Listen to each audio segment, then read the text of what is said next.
꼭 지키며 살아야 되는 두 가지 그런 제목으로 말씀을 드리겠습니다. 어제 그저께는 제가 나는 네 하나님이다.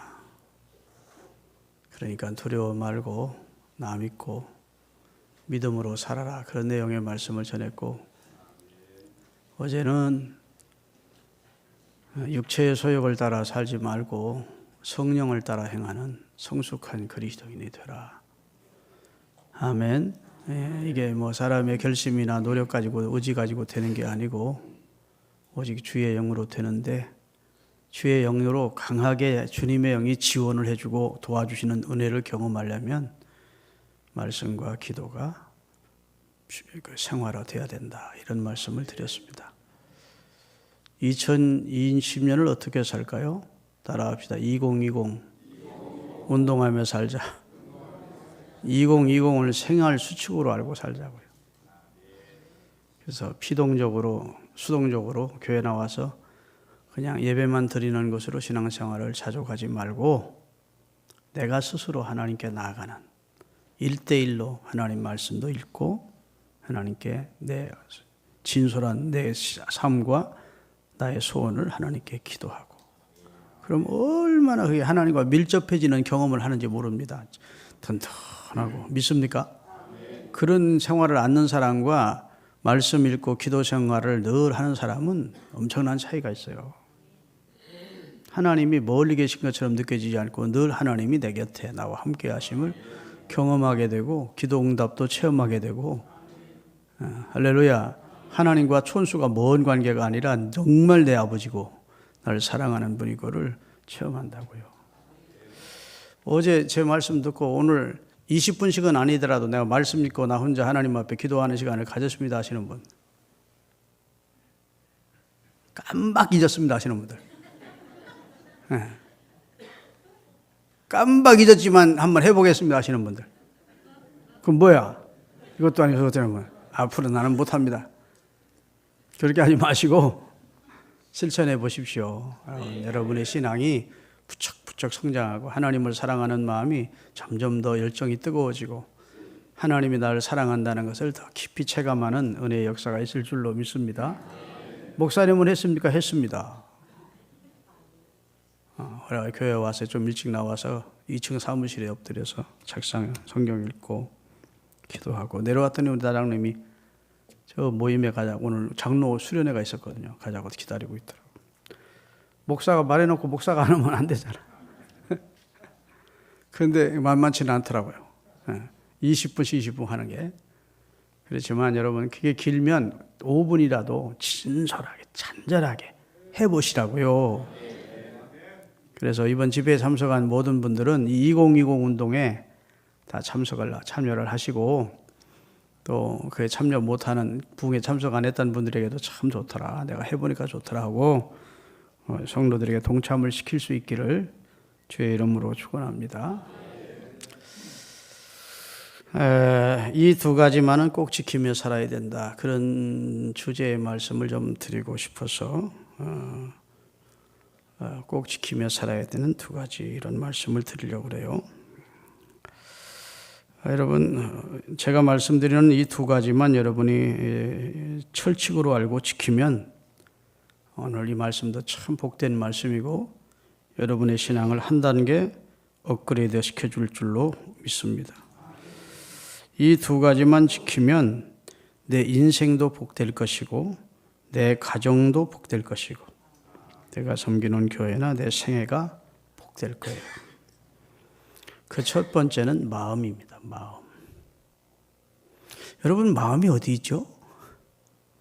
마음이 눈에 보입니까? 사람 해부해 놨더니 마음이 머릿속에 들어있더라, 뱃속에 들어있더라, 그렇게 찾을 수 있습니까? 참 신비로운 존재가 인간입니다.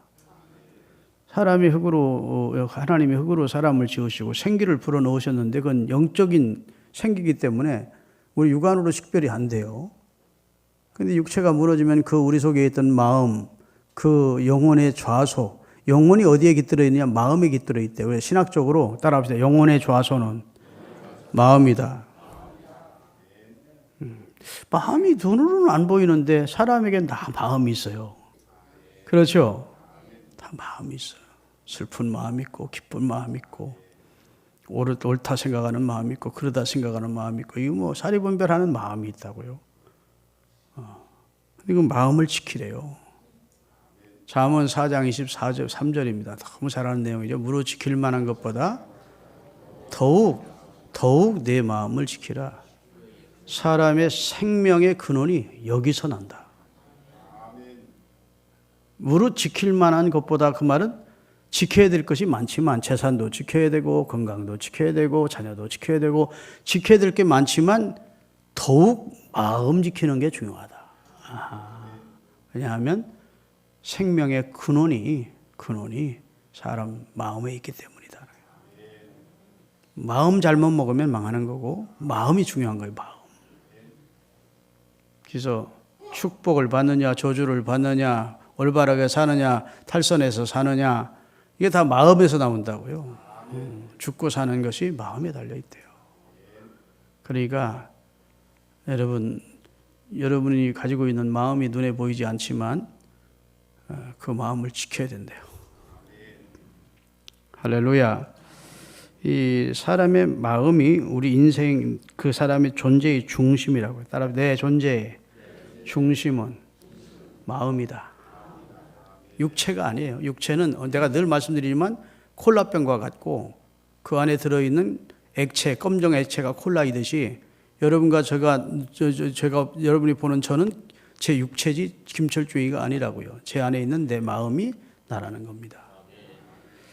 그런데 이 마음인 지정의, 다시 말해 지적인, 정적인 것, 의지적인 것, 그리고 인격, 양심을 총망라하는 개념이 마음이라는 겁니다. 그게 다 마음에서 나오는 거예요. 그런데 하나님은 뭘 보시느냐? 마음을 보신대요. 중심, 가운데 마음, 가운데 중자의 마음 심자를 중심을 본대. 사람은 외모를 보거니와 나 여호와는 중심을 보느니라. 그리놓고 하는 말씀이 내 아들아 네 마음을 내게 다오 그럽니다. 네 마음을 딴 데 뺏기지 말고 우상에 뺏기지 말고 돈에 뺏기지 말고 세상에 뺏기지 말고 향락에 뺏기지 말고 네 마음을 내게 다오. 할렐루야. 우리 마음의 주인이 원래 하나님이거든요. 내 마음을 내게 다오. 성경에 있는 내용이면 아멘. 내 아들아 내 마음을 내게 다오. 그리고 하나님을 우리가 섬기는데도 그냥 섬기지 말고 초삼초집댁 묘 별초하듯 하지 말고 마음을 다하래. 그 마음을 다하고 성품을 다하고 그 말은 우리 존재의 중심으로 하나님을 섬기라고. 할렐루야. 그래서 영혼의 좌소가 우리 마음이기 때문에 내 존재의 중심이 내 마음이고 거기서부터 생활이 나오고 마음에서부터 생활이 나오고 거기서부터 사상이 나오고 거기서 의욕이 나오는 거예요. 이념이 그 안에 들어있고 사상, 생활, 의욕 이런 것들이 다 마음에서 출처한다고. 또 신앙의 중심도 마음입니다. 여러분과 제 신앙이 지금 어디 들어있습니까? 육체 속에 들어있습니까? 머릿속에 들어있을까요? 아니에요. 우리 마음이에요. 그래서 우리 신앙의 중심도 마음이에요. 하나님의 말씀과 은혜를 받는 곳이 마음입니다. 마음. 성령이 거하는 곳도 마음이에요. 하나님을 섬길 수 있는 힘과 의욕의 출처가 마음이라고요. 인간 중심이 마음입니다. 왜 하나님께서 마음을 지키라고 했는고 하면 마음을 뺏기면 그 존재 자체가 빼앗겨지는 거예요. 마음을 못 지키면 그 사람은 쓰러지는 겁니다. 마음을 도박에 뺏겼다? 도박한테 쓰러지는 거예요. 그래 안 그래요? 마음을 마약에 뺏겼다? 하여튼 이 세속권에 뺏겨버리면 그럼 인생 망가지는 겁니다. 자기 마음을 자기가 못 다스려. 그때부터는 원치 뺏겨버렸기 때문에 넘어갔기 때문에 자기는 안 하고 싶은데 진짜 할 마음이 없는데 결심을 손가락 끊어내면서 하는데도 안 돼요. 지켜야 된다고. 할렐루야. 악은 그 모양이라도 버리면서 죄와 더불어 싸우되 피 흘리기까지라도 싸울 결심을 하면서 우리가 악과 죄와를 싸우는 우리 마음의 결단이 필요한 겁니다. 하나님 다 해주겠지 그거 아니에요. 우리가 결심할 때 하나님이 도와주시는 겁니다. 할렐루야. 그래서 사탄의 주 공격 포인트가 어딜까요? 성도의 마음을 공격하는 거예요. 여러분, 사탄이 거짓 종교와 사상을 통동원해서 사람의 마음을 도적질합니다. 넘어뜨려요. 그래요. 이단과 그 다음에 어떤 잘못된 사상과 잘못된 그런 퇴폐적인 무슨 그런 각종 죄악과 쾌락, 중독 이런 걸 통해서 이제 사람을 넘어뜨려. 참 마귀는 간악합니다. 목사님, 21세기에 마귀가 진짜 있습니까? 그러는 분들은 진짜 영적으로 좀 무지한 분들입니다. 그걸 느끼셔야 돼요. 근데 죄 가운데 살던 사람은 그걸 느낍니다. 안타깝지만 그렇게 뒤늦게 느끼는 거예요. 내가 왜 이랬던 거 하고. 야, 사탄이 무섭구나. 진짜 사탄의 손아귀에서 벗어나기가 진짜 힘들구나. 이게 깨닫는 거예요. 그러니까 처음부터 마음을 열어주지를 말아야 되는데 사탄에게 마음을 내주니까 사탄의 노예가 되고 포로가 돼서 인생 자체를 망가뜨리는 경우가 너무 안타까운 경우가 많다고요. 할렐루야. 그리고 또 마음은 우리의 행복과 불행의 출처예요. 사람이 행복하다 불행하다는 걸 어디서 느낍니까? 육체가 느낍니까? 마음이 느낍니까? 마음이 느껴요. 마음이. 그래서 마음이 불행한 사람은 환경이 아무리 천국 같은 환경에 살아도 늘 거기서 짜증하고 불평하고 신경을 내고 만족이 없어요.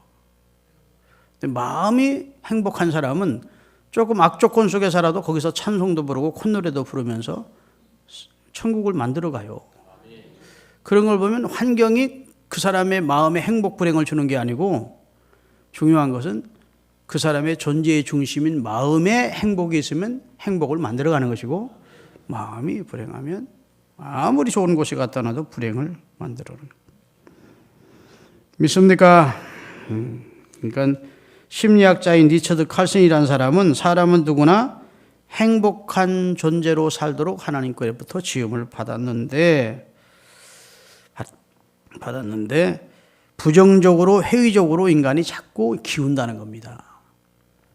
마귀가 인간에게 하루에 30개 이상의 부정적인 생각을 넣어준대요. 안 돼, 나는 안 돼, 나는 틀렸어. 이런 부정적인 생각 안 돼. 뭐 그럼 무슨 악한 짓을 하고 싶은 생각, 하여튼 그런 생각을 넣어준대요. 근데 긍정적인 생각은 2.7개밖에 안 넣어준대.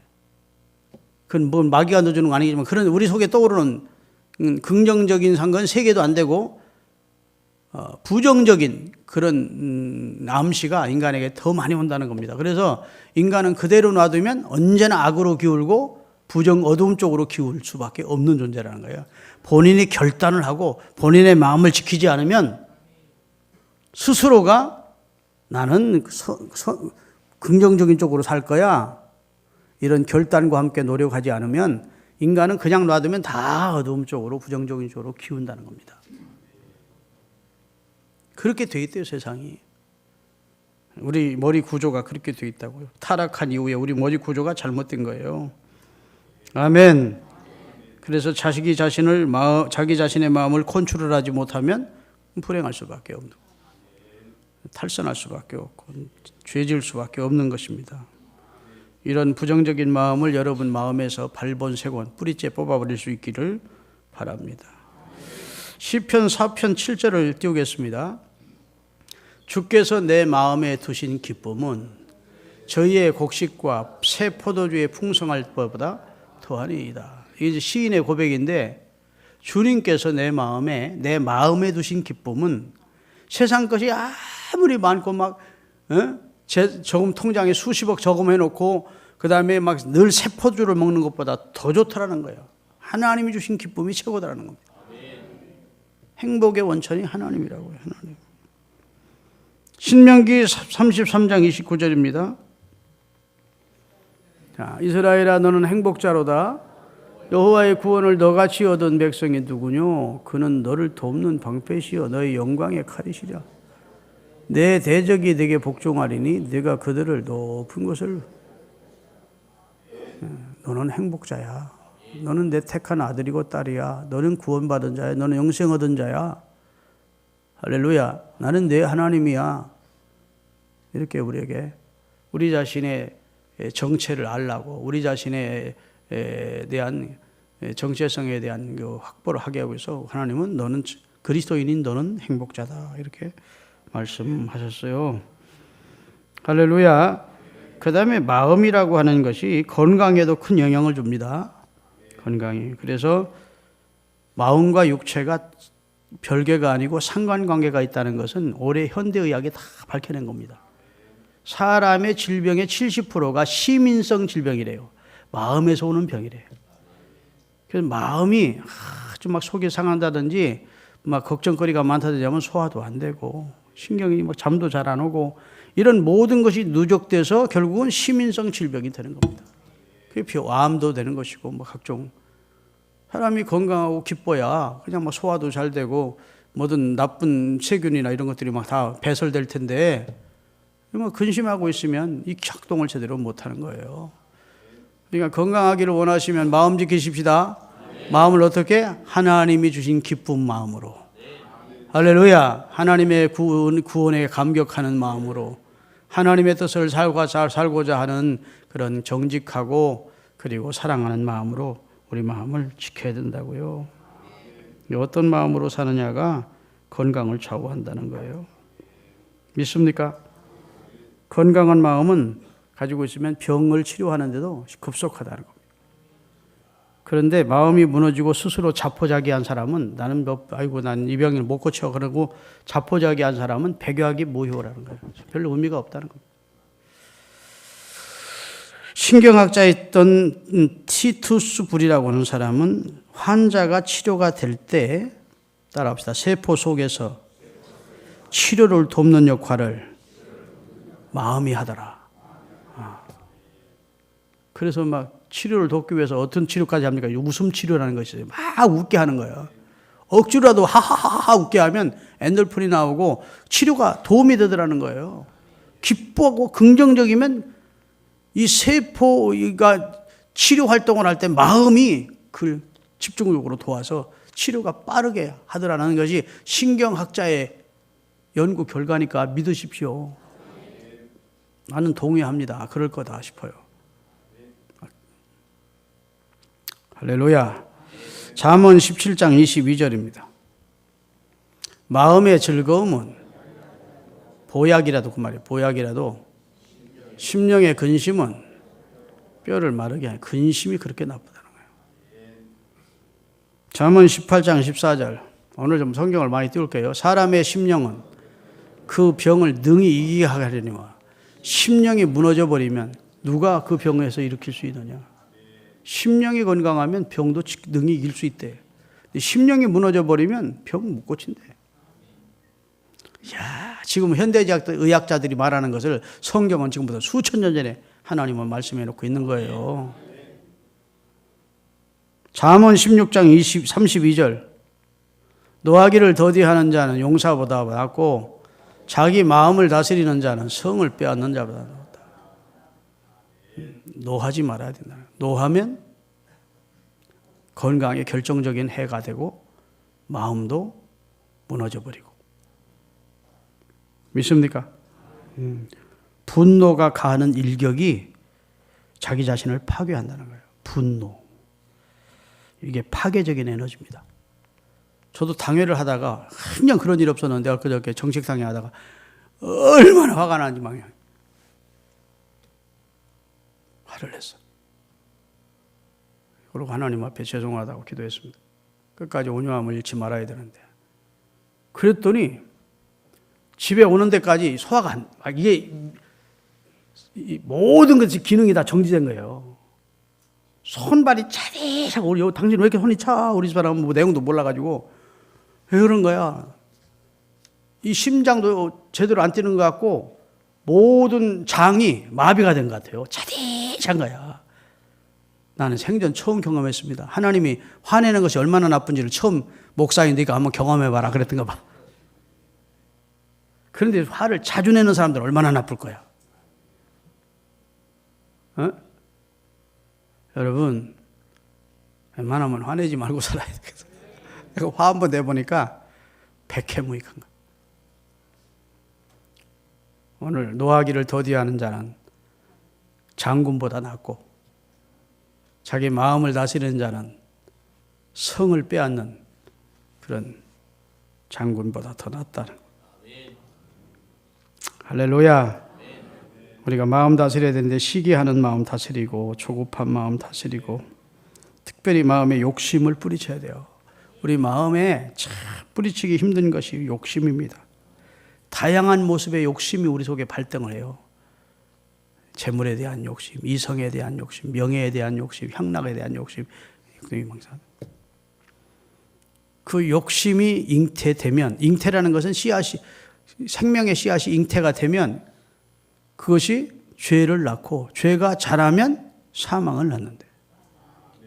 그러니까 욕심이라고 하는 것이 그냥 우리 속에 있다가 그냥 없어지고 말고 내게 뭐 해를 주지도 않고 득을 주지도 않고 그냥 없어지는 게 아니라 욕심이 씨가 돼서 그게 자란다는 거예요.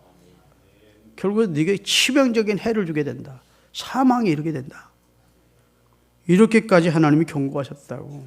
야고보 1장 15절입니다. 다 같이 읽겠습니다. 죄를 낳고 죄가 자라나면 결국은 사망. 그러니까 사망이 어디서부터 시작되는 겁니까? 욕심에서부터 시작됩니다. 욕심에서. 독사의 알을 품고 있으면 어느 날인가 독사가 나오듯이 우리가 욕심을 품고 있으면 그것이 현실이 된다는 겁니다. 탐욕이 그래서 우상숭배래. 성경은 탐욕은 우상숭배. 우상숭배와 탐욕은 전혀 무관한 것 같은데 탐욕이 너무 재물을 탐하는 욕심이 있으면 그 사람은 우상숭배하는 자와 똑같다는 겁니다. 할렐루야. 두 번째, 염려하는 마음을 없애야 돼요. 우리 속에 진짜 또 떨치기 어려운 것이 있다면 이 욕심입니다. 욕심만큼이나 쉽게 떠나지 않는 것이 뭐라고? 염려요. 너 염려를 다 주께 맡겨버리라 했는데 염려. 여러분 사람이 염려 없이 살 수 있는 존재입니까? 염려하면서 사는 존재입니까? 솔직히 얘기하자고. 염려거리가 많죠. 염려거리가 많지. 근데 염려를 지나치게 하면 염려라는 말의 원원이 목을 졸라 질식시키다 그런 뜻입니다. 염려는 우리 목을 졸라 질식시키는 것 같아. 그만큼 나쁘다는 겁니다. 그러니까 염려거리가 생기면 어떻게 하면 됩니까? 너희 염려를 다 주께 기도로 맡겨 버리라. 기도하고 하나님 다 알아서 해 주십시오 하고 염려에서 벗어나라는 거예요. 할렐루야. 그 다음에 미운 마음, 시기하는 마음입니다. 이게 눈에 보이지 않지만 남을 미워하는 마음이 우리 삶 속에 결정적인 해를 갖다 주는 거예요. 그 미움은 독약과 같습니다. 나를 통해서 미움이 나가는데 나를 통해서 미움이 나가면 그 미워하는 대상이 먼저 어떤 해를 입기 전에 내가 먼저 해를 입는 거예요. 미워하는 마음을 가지고 있으면 시기하는 마음, 그게 아무것도 아닌 것 같은데 시기가 그 사람의 삶을 망가뜨려요. 사울이 시기했다고. 시기가 그를 망가뜨리는 거예요. 이 시기라고 하는 것은요, 형제간에도 있어요. 더더군다나 교육자들 사이에도 있어요. 부교육자들이 많은 교회는 부교육자들끼리 시기가 다툼이 얼마나 심한지 모릅니다. 시기. 여러분 우리 쫄장부로 살지 말고 대범하십시다. 나보다 좀 더 나은 면이 있으면 참 저분은 좋은 면이 있다 하고 칭찬도 해주고 인정도 해주고. 할렐루야. 또 저 사람이 가지지 않은 장점 또 나가 가진 것도 있잖아. 그럼 그 사람도 나를 인정해주고 이런 사이가 되면 얼마나 좋을 거야. 근데 시기를 하는 거예요. 나보다 저 사람이 더 인정받는 더 사랑받는 것 같으면 못 견디는 거야. 그래서 인간의 속성이 참 못됐어요. 그런 마음을 지키래요. 생명의 근원이 거기서 나오기 때문에 그런 마음 그대로 방치하면 너 손에 입는다. 너 큰 해를 입어. 너 마귀가 틈타. 이렇게 하나님이 말씀해 주시고 있는 것입니다. 할렐루야. 그 다음에 우리가 또 지켜야 될 두 번째 하나가 더 있는데 그게 우리 입술입니다. 할렐루야. 근데 우리 입술에 말이 어디서 나오느냐, 오늘 본문이 그 답을 주는 거예요. 자, 오늘 본문 다시 한번 띄우세요. 예수께서 가라사대 아직도 너희가 깨닫힘이 없느냐. 입으로 들어가는 모든 것은 배로 들어가 뒤로 내버려지는 것인 줄 알지 못하느냐. 바리새인들이 예수님의 제자들이 손을 씻지 않고 음식을 먹었더니 별이삭을 이렇게 추수하고 먹었더니 왜 당신의 제자들은 손을 씻지 않고 먹느냐, 왜 불결하게 그러냐고 시비를 걸었다고요. 그 율법을 범하는 것이냐. 그랬더니 예수님이 얘들아, 사람이 손으로 씻지 않고 먹었다는 것이 사람을 더럽게 하는 게 아니야. 음식이라고 하는 것은 입으로 들어가 소화돼서 뒤로 나오는 것이야. 그러나 사람을 진짜 더럽게 하는 것은 입에 있는 말이, 악한 말이 사람을 더럽게 하고, 할렐루야, 악하고 독한 말이 사람을 더럽게 하는 거야. 거짓말이 사람을 더럽게 하고, 할렐루야. 그 내용에 좀 읽겠습니다. 입에서 나오는 것들은 마음에서, 어디서 나와요? 조금 전에 우리가 뭘 지키라고? 마음. 그러니까 말의 출처가 어디입니까? 마음이에요. 그러니까 말과 입술 중에 더 중요한 것이 어딜까요? 마음이야. 마음 지키면 말은 사람이 마음에 쌓은 선에서 선한 것을 내고 사람이 마음에 쌓은 악에서 악한 것을 내기 때문에 마음 지키면, 마음을 지키는 사람은 선한 마음을 가진 사람은 선한 말을 내게 돼 있어요. 의로운 마음을 지키는 사람, 기쁘게 마음을 지키는 사람 기쁜 말을 하게 돼 있다고. 절대로 반대 말을 안 해요. 그 사람의 말 들으면 그 사람의 신앙도 알고, 그 사람의 인격도 알고, 그 사람의 지식도 알고, 그 사람이 어느 지역 사람인지도 알아, 출처가. 그 다음에 영남 사람이, 호남 사람이, 충청 사람이, 말 들어보면 다 알잖아. 말 들어보면 그 사람이 얼마나 배운 사람이, 지식 있는 사람이, 대학 나온 사람인지, 고등학교 나온지 못 속여요. 아멘. 말 들어보면 그 사람의 신앙 정도를 압니다. 아, 이분은 성령 체험하는 분이구나. 아, 이분은 지적으로 믿는 사람이구나. 아직도 우리 성령 체험은 없지만 신앙생활을 하고자 하는 열정이 있는 사람이구나. 아, 이 양반은 신앙이 지금 없이 그냥 교회를 나오는 사람이구나. 말 들어보면 다 알아. 앞으로 목사하고 말 안 하려고 생겼네. 목사가 표현을 안 해서 그러지, 여러분만 저의 수준도 여러분이 제가 말하면서 우리 목사님은 아직도 좀 멀어서. 여러분이 알까요, 모를까요? 알아. 속일 수 없어요. 마음에 쌓은 선에서 선이 나오고 마음에 쌓은 악이 나와요. 그러니까 말도 중요하지만 말보다 더 근원이 되는 마음이 중요하다는 거예요. 그런데 두 가지를 꼭 지켜야 되면 마음과 입술을 지켜야 된대. 10명의 정탐꾼을 얘기를 교회 다니는 사람은 많이 하죠. 그 10명의 정탐꾼이 무엇이 복되지 못했습니까?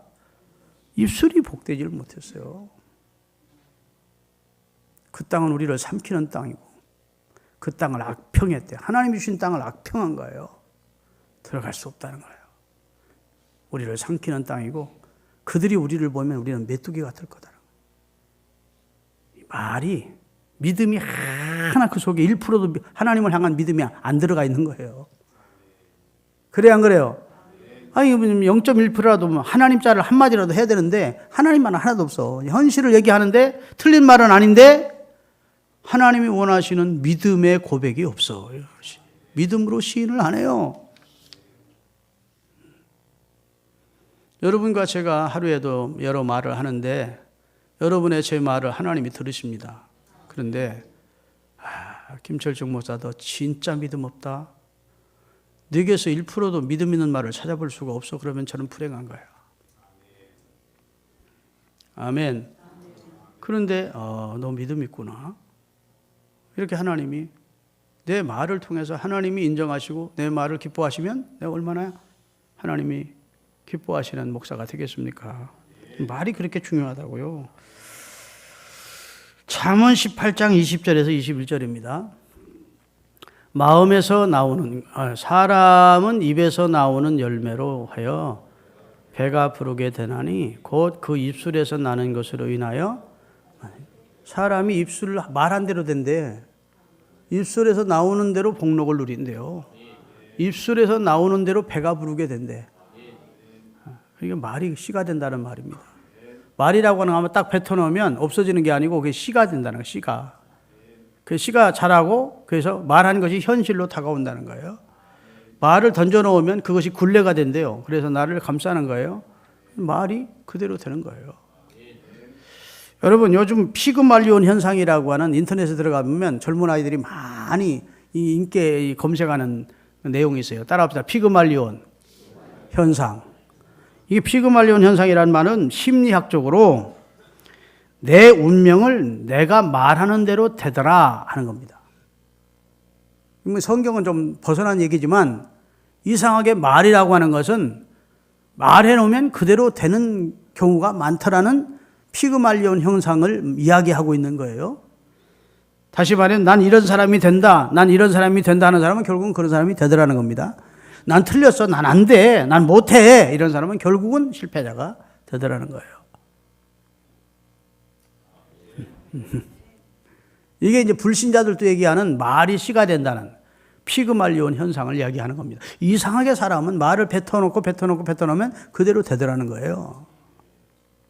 그러니까 말이 얼마나 중요합니까? 할렐루야.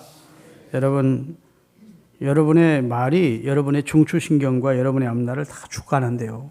말이라고 하는 것이 내가 말을 던져놓으면 없어지는 게 아니고 내 중추신경까지 주장을 한대. 그렇게 말한 대로 이 내 신경이 너 김철중이가 이런 말 했으니까 내가 그쪽으로 방향을 틀마 하고 핸들을 그쪽으로 틀어준다는 거예요. 늘 죽겠느니 돼지겠다느니 미치고 팔짝 뛰겠다느니 환장하겠다느니 환장이 뭔 줄 아세요? 되는 족족 되는 게 하나도 없다느니 막 이랬으니까 내 중추신경도 그래? 그럼 그쪽으로 가자 하고 그쪽으로 방향을 튼다는 거예요. 내 말이 아니고 성경이에요 이게.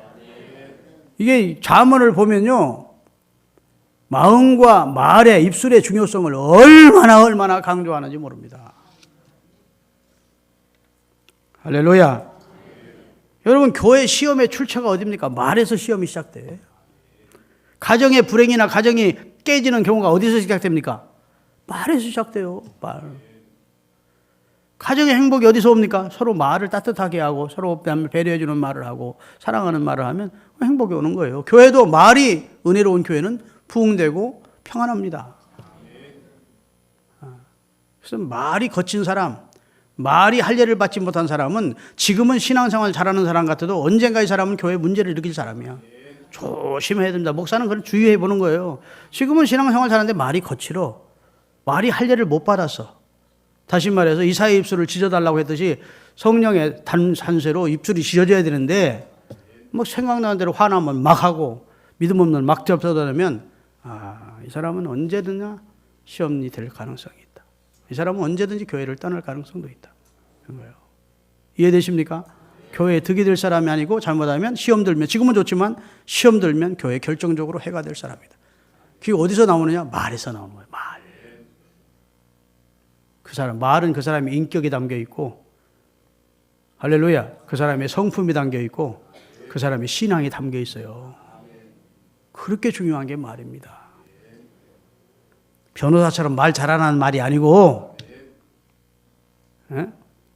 여러 타당한 말, 합당한 말, 복되는 말, 은혜로운 말을 하면서 사십시다. 베드로전서 3장 10절에서 11절입니다. 베드로전서 3장 10절 11절 생명을 사랑하고 좋은 날 보기를 원하는 자는 혀를 금하고 이렇게 돼 있어요. 그러므로 생명을 사랑하고 앞으로 내게 좋은 날이 좋은 미래가 내게 펼쳐지기를 원하는 자는 뭘 해요? 혀를 금하래. 함부로 말하지 말해. 혀를 금하고 악한 말을 그치고 그 입술로 괴유를 말하지 망령된 말 하지 말고 그 말입니다. 악에서 떠나 선을 행하고 화평을 구하여 이를 쫓으라. 다시 한번 10절 띄웁니다. 그러므로 내 생명이 소중하다고 생각하는 사람, 내 생명이 너무 소중하다고 생각하는, 내 생명을 사랑하는 사람은 절대로 악한 말을 하거나 할렐루야. 입술로 괴유를 말하면 안 된다. 내 앞날이 좋은 앞날이 되기를 원한다면 우선 혀부터 그 말을 하는 겁니다. 할렐루야. 그래서 사람의 복과 화가 실패와 성공이, 그 다음에 소망과 절망이 사람의 입술에 있다는 거예요. 잠언 13장 2절 3절입니다. 다 같이. 선인은 여호와께 은총을 바라느니와 악을 꾀하는 자는 정죄하심을 받으리라. 사람이 악으로 굳게 서지 못하나니 악인의 뿌리는 움직이지 아니하느니라. 말씀하고 있어요. 사랑하는 여러분, 아무리 우리가 지금 불황을 만나고 어려움이 있다 하더라도 나 죽겠어, 뭐 힘들게 앞으로 내가 뭐 자꾸 어렵다는 얘기 하지 마시고 말을 바꾸자고요. 하나님이 내 아버지시고 하나님이 나의 공급자시니까 하나님이 필요한 은혜를 내게 주실 것이다. 때를 따라 돕는 은혜가 내게 있을 줄로 나는 믿습니다. 그렇게 말하면 하나님이 들으신다고. 복된 말 하십시다. 입술을 지키시자고요. 인생의 말이, 사람의 말이 그 사람의 삶을 수놓는데요. 우리가 수놓는 거 있잖아요. 그런데 그 사람의 말이 그 사람의 인생을 수놓아 간다는 거예요. 불행을 말하는 사람은 절대로 행복할 수 없는 거예요. 불행해지는 것이고, 행복을 말하는 사람은 지금은 어려워도 행복한 날이 오는 거예요. 할렐루야. 그래서 다윗은 여호와는 나의 목자시니 내게 부족함이 없다. 여호와는 나의 피난처고 나의 방패고 나의 산업이고. 할렐루야. 그렇게 하나님을 해서 긍정적인 고백을 계속하는 거예요. 기도를 해도 긍정적인 기도를 하고. 예배소 5장 4절을 읽겠습니다. 돌이켜 감사하는 말을 하지. 누추함이나 어리석은 말, 희롱의 말은 마땅치 아니하니. 이런 말 하던 사람은 이제 돌이키래. 돌이켜서 감사하는 말. 누추한 말, 어리석은 말, 희롱하는 말을 하던 사람 계속 그지다. 그런 식으로 계속하지 말고 거기서 딱 멈추고 돌아서서 돌이켜 감사하는 말을 해라. 올해 그렇게 되시기를 바라고, 이번 부흥회가 그런 계기가 되고 그런 기폭제가 될 수 있기를 주의 이름으로 축원합니다. 말 한마디로 천냥빚도 갚는데, 말이 그렇게 중요한데 말만 했다 하면 그냥 상처 주는 말, 남들을 막 그냥 후벼 파는 말 하지 마시고 사람들을 격려와 용기를 주는 그런 주의 백성으로 사시기를 주의 이름으로 축원합니다. 그리고 그 말하는 것이 마가복음 11장 23절에 보면 우리가 말을 해놓고 그 말하는 것이 따라합니다. 그 말하는 것이 이룰 줄 믿고 의심치 아니하면 그대로 되리라. 말해놓고 그 말이 이룰 줄 믿고 의심치 않으면 그대로 될 것이에요. 이야, 그게 말의 능력입니다. 예수님이 하신 말씀이에요. 할렐루야. 야고보서를 이제 결론적으로 말씀드리는데 야고보서를 다 펴십시오. 3장 1절부터 띄우세요. 야고보서 3장. 저 앞에 떴다. 다 같이 천천히 12절까지 읽어보겠습니다. 내 형제들아, 너희는 선생된 우리가 더 큰 심판을 받을 줄 알고 선생이 되지만, 선생은 뭐 하는 사람입니까? 말로 하는 사람이에요. 말하는 사람. 말 잘못하면 책임져야 되니까 선생 좋아하지 말라는 거예요. 앞으로 교육대학, 사범대학 보내지 마세요, 자식들. 그런 소리가 아니고 그만큼 말의 영향력에 대해서 말씀하는 겁니다. 그 다음에 이제 2절. 우리가 다 실수가 많지만 말에 실수가 없는 자라고 하면 그 사람은 온전한 사람이다. 말에 실수가 없는 사람이 거의 없다는 거예요. 만약 말에 한마디도 실수가 없이 지금까지 평생을 살아왔던 그 사람은 온전한 사람이라 할 수 있다. 말이라고 하는 것은 그 사람을 굴레 씌운다. 누에가 입에서 나오는 명주실로 자기를 굴레 씌우듯 사람은 한다, 된다 하면 되게 되겠고, 안 된다 하면 안 되게 굴레 씌우게 돼 있다. 우리가 여기서 말은 우리가 하는 말이 아니고 따닥따닥 달리는 말입니다. 말을 순종케 하려고, 야생마를 순종케 하려고 야생마 잡아가지고 그 입에 뭘 물려요? 재갈을 물려 온몸을 어거하며. 또 배를 보라. 저 바다에 다니는 큰 배를 보라. 그렇게 크고 광풍에 밀려가는 것들을 지극히 작은 뒤에 달린 키로 사공의 뜻대로 운전하니. 여러분, 배를 다 움직일 수 없습니다. 배는 너무나 크니까. 근데 사공이 혹은 배에 있는 기관사가 키 조금만 가지고 우측으로 들면 배가 좌측으로 가고 좌측으로 틀면 우측으로 가고 여기서 다 운전한다고요. 그런데 보라, 이와 같이 혀도 우리 몸에 작은 지체죠. 혀가 큰 지체죠. 손처럼 발처럼 크지 않습니다. 작은 지체로 돼 큰 것을 자랑합니다. 왜? 뭘 자랑해요? 사람의 운명이 여기에 달려있다는 거야. 그 사람의 운명을 좌우로 결정하는 거, 행복과 불행을 결정하는 것이 이 키에, 혀에 있다는 겁니다. 보라, 어떻게 작은 불이 어떻게 많은 나무를 태우는가. 불씨가 작은 데 시작했는데 많은 나무를 태우잖아요. 혀는 곧 불과 같고 불 위의 세계라. 혀는 우리 지체 중에서 온몸을 더럽히고 생의 바퀴를 불사르나니 그 사르는 것이 지옥불에서 나는 것 같으니라. 어떤 종류의 짐승과 새며 벌레와 해물은 다 사람이 길들이짐으로 사람에게 길들였지만 혀는 능히 길들일 사람이 없나니 쉬지 아니하는 악이요 죽이는 독이 가득한 것이라. 이것으로 우리가 주 아버지를 찬송도 하고 이것으로 하나님의 형상대로 지음받은 사람을 저주도 하나니 한 입으로 찬송과 저주가 동시에 나오는도다. 내 형제들아, 이것이 마땅치 아니하니라. 샘이 한 구멍으로 어찌 단물과 쓴물을 함께 낼 수 있느냐. 내 형제들아, 어찌 무화과나무에서 이 감람나무를 포도나무가 무화과를 맺겠느냐. 이와 같이 짠물이 단물을 내지 못하느니라. 악한 사람은 악한 말 하게 돼 있고 사과나무가 사과 열매 맺듯이 배나무가 배 열매 맺듯이 선한 사람은 선한 말 하게 돼 있다. 이렇게 말씀하면서 따라합시다. 혀의 능력과 위험성을 말하고 있습니다. 혀를 경고하는 겁니다. 혀가 작지만 굉장히 무서운 존재라는 거예요. 네 운명을 결정하는 위험성을 가진 폭발물과 같은 존재라는 겁니다. 그리고 혀는 또 능력이 있다는 말씀을 하고 있는 거예요. 우리 혀가 능력이 있습니다. 그리고 위험하기는 또 폭발물처럼 위험하다는 거예요. 잘못 쓰면 내 인생을 망치는 거예요. 시한폭탄 같은 거라는 거예요. 복된 혀를 가지려면 오늘 본문에 보면 재갈을 물리래. 말에 재갈을 물리듯 재갈을 물려서 영성과 양심의 통제 아래 두어야지 이 혀를 재갈 물리지 않고 그냥 내두면 이게 나를 살상하는 무기가 된다. 혀는 위험한 지체이니 통제가 필요하다는 겁니다. 4절부터 12장 야고보서 3장 4절부터 6절까지 다시 읽겠습니다. 조금 전에 띄워도 다 또 배를 보라. 그렇게 크고 광풍에 물려가는 것들을 지극히 작은 키로 사공의 뜻대로 운전하나니 이와 같이 혀도 작은 지체로 돼 큰 것을 자랑하도다. 보라, 어떻게 작은 불이 어떻게 많은 나무를 태우는가. 이 혀는 곧 불이요 불의의 세계라. 혀는 우리 지체 중에서 온몸을 더럽히고 생의 바퀴를 불사르나니 그 사르는 것이 지옥불에서 나는 것 같으니라. 여러분 읽겠습니다. 절 보세요. 아무리 큰 배라도 사공이 조종하는 작은 키에 따라서 방향이 결정되듯이 우리 인체 중에도 혀는 작은 지체인데 혀의 방향에 따라서 운명이 좌우된다는 거예요.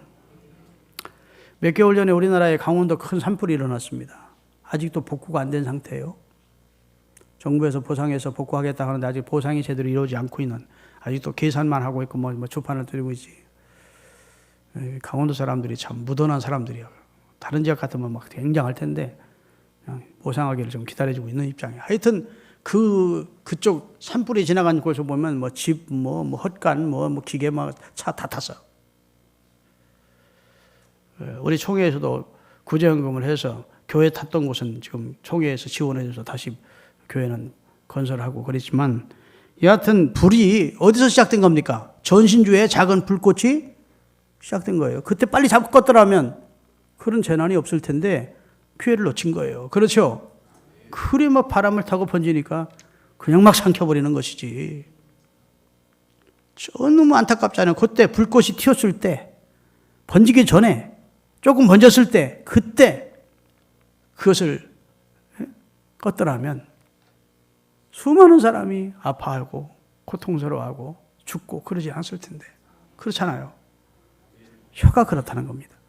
제어할 때 초기에 제어를 해야 되는데 이거 제어가 안 되는 사람은 결국은 자기 인생을 다 불살라버리고 만다는 거예요. 그 사르는 것이 지옥불에서 나오는 불처럼 얼마나 강렬한지 모른다는 겁니다. 할렐루야. 그러니까 모든 짐승은 다 길들여지는데, 여러분 짐승 길들여집니까? 안 길들여집니까? 그렇게 사나운 맹수, 호랑이도 사자도 길들여져요. 물방개도 길들여. 물방개도 들고 동남아에 가면 그거 가지고 도박합니다. 물방개 이렇게 항아리에 놓고 돈 걸고 물방개를 훈련도 시켜. 아니 그렇게 무섭게 생긴 악어도 훈련을 시켜. 길들여져야 안 들여져요? 머리를 쏙 집어넣고만 딱 닿기만 하면 그냥 죽는데, 또 우리 놀래게 하려고 딱 이렇게 하면 우리가 깜짝 놀래죠. 근데 안 물어. 이 세상에 그렇게 무서운 맹수도 다 길들여지는데 혀는 길들일 수가 없대. 그러니까 길들이려고 하지 말고 통제를 하라는 거예요. 제갈 물려 통제하는 방법밖에 없다. 언젠가 저 사람은 예수 믿고 입술이 그 혀가 길들여진 것 같은데 어느 날 본성이 다시 나오는 거예요. 무슨 상황을 무슨 막 화나는 상황이 되면. 그래가지고 다시 야생으로 돌아가 버리는 거예요. 옛날로. 그래가지고 이게 길들여지지 않는 것이 사람이 혀라는 겁니다. 아, 저 사람 예수 믿고 정말 변했어 했는데 어느 날 교회에서 회의하다가 한 번 더 성질나면 야생으로 돌아가 버려요. 야생마가 돼버려. 그러니까 길들일 생각 하지 말고 어떻게 하라고요? 통제하라는 거예요. 재갈을 물려버리라는 거예요. 나는 죽었어. 나는 예수 안에서 죽었어. 하고 싶은 말, 막 화딱지 난 말이 이만큼 올라와도 나는 예수 안에서 죽었어. 목사님은 화냈다면서요. 그래서 내가 회개했다잖아. 회개했어요. 나는 화 많이 안 냈어. 한 번 딱 회개하다가 한 번. 회개했습니다. 통제하는 길밖에 없다. 이게 참 진리입니다. 사람의 혀는 길들여지지 않는데, 다 길들여지지만 사람의 혀는, 야, 하나님의 말씀이 진리예요. 길 안 들여진대. 사람이 말하는 버릇이 잘 안 나아졌습니다. 통제를 하래. 재갈을 물려서 나는 예수 그리스도를 믿는 순간 죽었어. 내가 죽었는데 어떻게 말할 수 있어 하고 이렇게 하고 싶을 때도 참으라는 거예요. 그래야 우리 인생이 그 혀의 해악과 불의로 인하여 불살라지지 않는데요. 할렐루야. 네. 막 독을 발사하듯이 막 해버리면 사람 입에서 나오는 말이 독사에서 독이 막 발사되듯이 치명상을 상대에게 입혀서 상처를 주는 거예요. 또 혀라고 하는 것은 따라합시다. 이중성을 가진 지체이기에 통제해야 된다. 혀는 이중성을 가지고 있대. 어떤 때는 쓴물 내고, 어떤 때는 단물 내고, 어떤 때는 하나님 찬송하고, 어떤 때는 하나님만 창조하시는 하나님의 백성을 저주하고. 이게 뭐 갈피를 못 잡는다는 거예요. 혀는 네가 길들일 수 있는 존재가 아니야, 그 말입니다. 그래서 통제가 최고 방법이다. 하고 싶은 말 주님 생각하면서 참는 방법밖에 없다. 이 말을 하면 교회에 시험 들겠지 하면 참는 겁니다. 이 말하면 아무개 상처받겠지. 아무리 내가 억울하고 해서 삼자대면으로 당겨서 내 억울함을 해명해야 된다. 그렇게 하고 막 수석거리고 다니지 말고 참으라는 겁니다. 주님을 생각하고 통제하라는 거예요. 잠언 18장 21절을 한 번만 더 읽겠습니다. 다 같이 21절. 죽고 사는 것이 혀의 권세에 달렸나니 혀를 지혜롭게 쓰기를 좋아하는 자는 지혜로운 축복의 열매를 먹고. 믿습니까? 말한 대로 이루어진다는 사실을 믿으십시오. 그래서 이스라엘 백성들이 가나안 땅 정탐하고 돌아와서 정탐꾼들이 말했을 때 광야에서 죽는 게 좋겠다고. 그러니까 하나님이 민수기 14장 27절에 30절까지 아주 중요한 말을 합니다. 나를 원망하는 이 악한 회중을 내가 어느 때까지 참으랴. 이스라엘 자손이 나를 향하여 원망하는 바 그 원망하는 말을 내가 들었노라. 그들이 이르기를 여호와의 말씀에 나의 삶을 가리켜 맹세하노라. 너희 말이 내 귀에 들린 대로 내가 그대로 갚아주리니 너희 시체가 광야에서 엎드려질 것이라. 너희 20세 이상으로 괴수함을 받은 자, 곧 나를 원망한 자의 전부가 여분네의 아들 갈렙과 눈의 아들 여호수아 외에는 내가 맹세하여 너희에게 거하게 하리라 맹세했던 가나안 땅에는 결단코 들어가지 못할 것이다. 하나님이 모르고 계신 게 아니고 눈 감고 있고 귀 닫고 계셨던 분이 아니고 듣고 계셨다는 거예요. 그래? 내가 너희들에게 그렇게 복 주려고 은혜 주려고 조상들에게 약속했던 땅 주려고 그 고약한 바로를 꺾고 홍해를 육지처럼 건너서 너희들을 구원해냈는데 그래서 그 땅을 주고자 하는데 차라리 여기서 죽는 게 좋겠어? 나를 원망해? 구원해 준 나를? 그래, 내가 틀린 대로 해줄게. 네 말한 대로 그대로 해주마. 근데 은혜를 베푸는 거예요. 20세 이하 된 사람, 출애굽하면 20세 이상 된 사람은 아직은 성년이 아니니까 거기는 내가 봐주겠다. 그러나 20세 이상 된 자는 다 40년 동안 광야를 말하면서 쓰러져 죽었어요. 뒤로 돌아가 해서 40년 광야 생활을 하고 20세 이상 됐던 자는 여호수아와 갈렙만 그곳에 들어가게 해주겠다. 그대로 됐습니다. 아, 목사님 부흥회 마치면서 막 공갈 때리는 것 같으네. 공갈 치는 거 이렇게 듣지 마시고 하나님의 말씀으로 받으세요. 두 가지를 지키자. 마음을 지키고 입술을 지키자. 그러면 우리 인생이 달라집니다. 우리 운명이 달라져. 하나님 앞에 합심기도 잠깐 하겠습니다. 하나님, 제가 오늘